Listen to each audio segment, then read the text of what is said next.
En 26 años como entrenador de caballos he podido ir evolucionando en cuanto a mi filosofía, a cuanto a mis métodos, siempre teniendo en mente el trato digno, el bienestar del caballo. Sin embargo, esa evolución que ha habido en mis métodos de trabajo tienen que ver con lo que he estudiado, con los cursos que he tomado y pues tienen que aceptar también con la experiencia que te da la edad. Entonces yo he podido resumir mi filosofía en 4 pilares. Uno de ellos es el pie descalzo, no utilizar herraduras. Otra filosofía es la importancia de la manada o la socialización dentro de los entrenamientos de un caballo. El uso del refuerzo positivo para enseñar ciertas cosas o para corregir algunos comportamientos, y uno que desde el año 2016 ha marcado toda una forma de trabajar, y me refiero al uso del bozal. De hecho, tuvimos un cambio de imagen hace unos años y mi logotipo precisamente es un bozal mexicano. Y el día de hoy, dado que algunas personas me preguntan acerca del bozal mexicano, quiero compartirles nuevamente lo que pienso, de cómo lo uso y todo lo que hay atrás de esta extraordinaria herramienta mexicana. Acompáñenme.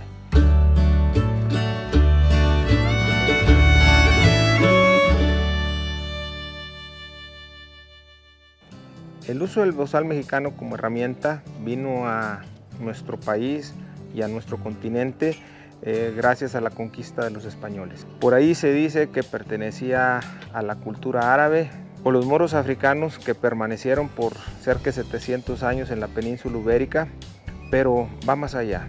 Esto, el origen, hay vestigios de sociedades orientales, específicamente en el Tíbet, donde utilizaban herramientas ya de este tipo. Posiblemente al traerlo al Mediterráneo hubo algunos cambios y definitivamente cuando llegaron a nuestro país surgieron cosas nuevas que se le adicionaron al bozal que originalmente fue oriental. Cuando llegaron los españoles estaba prohibido que los naturales de entonces montaran caballos. Se les permitió siempre y cuando no utilizaran las herramientas que traían los españoles, en este caso la silla, las embocaduras y las herramientas, la espada, las cosas que utilizaban los conquistadores españoles. Por lo tanto, supongo yo que por la necesidad que implicaba el mover el ganado, trabajar el ganado y al no querer usar estas herramientas, por ahí a alguien se le ocurrió utilizar alguna de estas herramientas antiguas. Fue así como surgió el uso del bozal. El bozal podía ser de crin de caballo o podía ser de cuero crudo. Acuérdense que en aquel tiempo aún no existía el cuero curtido. El cuero curtido me refiero a este, y el cuero crudo es el que una vez que se descuera la res se pone a secar únicamente con sal y al sol. Se puede ir trabajando, es bastante duro, pero tiene su método de trabajo. Ya por allá de finales de los años 1700 que empezaron las curtidurías aquí en México, surge este tipo de cuero que es más suave, es más maleable, pero el cuero crudo nunca se dejó de usar. Las fibras entonces hasta ese momento eran el cuero crudo, la crin de caballo y las fibras naturales como la pita de isle o el henequén. Siguiendo la tradición, siempre se buscaba que el bozal tuviera en el cabestro, tuviera el mismo grosor, en este caso de las barras del bozal. Si ustedes observan el grosor o el diámetro del cabestro es exactamente lo mismo. En este caso tengo aquí en mis manos uno de 3/4 de pulgada. Si el bozal era más grueso que 3/4, entonces si era por ejemplo de 1 pulgada se utilizaba una jáquima. Si el bozal era menor a 3/4 de pulgada podía usarse sin fiador. Es decir, lo que hacía que un bozal fuera jáquima era el fiador. Y esto que tengo aquí en mi mano derecha, esto es el fiador. Entonces, ¿por qué se usaba fiador? Porque en los animales de primeros manejos, no sé, en las primeras sillas de un potrillo, esto le daba seguridad al jinete, por eso era fiador. y se utilizaba con bozales muy gruesos porque eran más firmes pero más suaves. Aunque parezca contradictorio, eran más firmes pero más suaves porque eran más gruesos. Una vez que se dejaba de utilizar la jáquima y se pasaba ya al bozal, se utilizaba un tejido que fuera de 12 hilos. Conforme el caballo iba evolucionando en el entrenamiento y se iba suavizando, se hacía cada vez un poco más fino, como en este caso, en estas barras, y luego terminar en este tipo de tejido fino. Y como comentaba, las barras tenían que corresponder al grosor del cabestro. A su vez, el cabestro también podría ser de 4, de 6 o de 8 hilos. Cada hilo está hecho a su vez de hilos de 22, se hacen madejas de 22 metros de más o menos de 22 metros de largo, y a su vez cada hilo está hecho de 8 hilos individuales que se hacen, que se tejen de pedazos de crin, se separan, se escardan y luego ya viene mediante una taravilla a la vuelta y vuelta se empiezan a torcer para hacer primero los hilos y después tejer ya lo que son los cabestros. El largo de un cabestro es de aproximadamente 7 metros. En la punta debe tener una pajuela que servirá de arreador y por el otro lado tiene un botón que es el que atora en la piña o en el botón del bozal.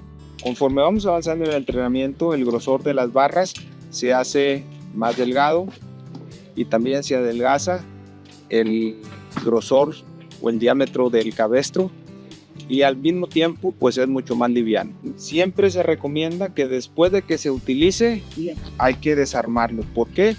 Porque el cabestro tiene memoria, y esto quiere decir que cuando lo desarma se quedan grabadas las vueltas que tiene aquí el bozal. Sin embargo, hay gente que puede tener muchos cabestros, muchos bozales y los dejan siempre armado, y pues también es válido.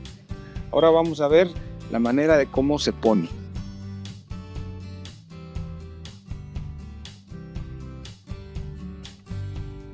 El bozal tiene que quedar ligeramente ajustado. El bozal debe de tener libertad aquí, le debe caber al menos aquí un dedo. Si es más grande que un dedo, puede quedar demasiado suelto y puede que no sea efectivo. Debe de quedar con los menos huecos posibles aquí. Si ustedes ven, aquí tiene poquito hueco, pero debería no tener. Y esto se logra cuando utilizamos una horma después de que lo usamos. Se pueden poner, después de usarse, 2 botellas de vino, de tequila, aquí, y se aprietan del centro como si fuera un 8 para tratar de que esto sea lo más cerrado posible y que acá se abra un poquito de la parte trasera, la parte que va a hacer contacto con la barba. La altura que tiene que quedar más o menos debe de quedar a 1 pulgada arriba de la comisura del labio. Aquí este bozal está poniendo mucha presión en los cachetes o por aquí por el lado de la comisura. Posiblemente puedo yo aflojar un poquito más acá o quitar una vuelta a la hora de ajustar la falsarrienda. Esto aproximadamente debe quedar de 1 metro y el sobrante se puede amarrar a los tientos, a la cabeza de la silla, puede ir puesta aquí en el cinturón del jinete. En la antigüedad había una creencia de que para que el caballo respetara el bozal, tenía que dejarle aquí uno marcado, raspado, incluso ensangrentado el contacto con el bozal. Pero yo me he dado cuenta con el tiempo que entre más suave eres con el bozal, más respetuoso se hace de la rienda. Entonces yo tengo que buscar siempre que él venga a la menor solicitud de mi mano cuando lo mando llamar de la rienda. Y si me hace resistencia, lo espero, y ahí cuando viene empiezo a quitar esa presión. Aquí le pido que venga y ahí está. Algunos de los detractores del bozal dicen que no es efectivo porque da señales equivocadas o señales encontradas, que si yo jalo aquí, la presión viene acá en contra, y es cierto. Sin embargo, no se dan cuenta que están con un animal que es altamente intuitivo y él buscará siempre la mejor manera de encontrar la salida a la encrucijada que le pongamos. Es decir, si yo le pongo la presión acá arriba y aquí se la dejo, él va a buscar, ahí va a investigar y ahorita va a bajar. Aquí lo mantengo, tal vez de unos pasos hacia atrás, pero yo aquí tengo la presión, eso. Cuando él encuentra la solución y yo lo premio, ahí el caballo aprendió. Entonces, aunque la señal sea contraria, lo que le debemos de enseñar al caballo es a liberarse de la presión y él encontrará la forma. Después, cuando utilices un filete y la presión venga en la comisura, él aprenderá o él ya tendrá el conocimiento de buscar liberarse lo más rápido posible de la presión en la comisura. Pero si después traes freno y la presión viene en la barbada, también, pero él ya tiene el conocimiento de liberarse cuando traía bozal, de liberarse cuando traía filete, y le será más fácil encontrar la zona de relajamiento cuando ya trae freno.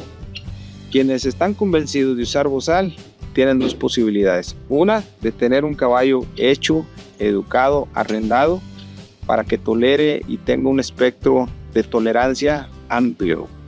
Pero la otra, y es la más difícil, es que quienes usamos bozal tenemos que aprender a usarlo adecuadamente, ya que el bozal es una herramienta menos tortuosa que un bocado.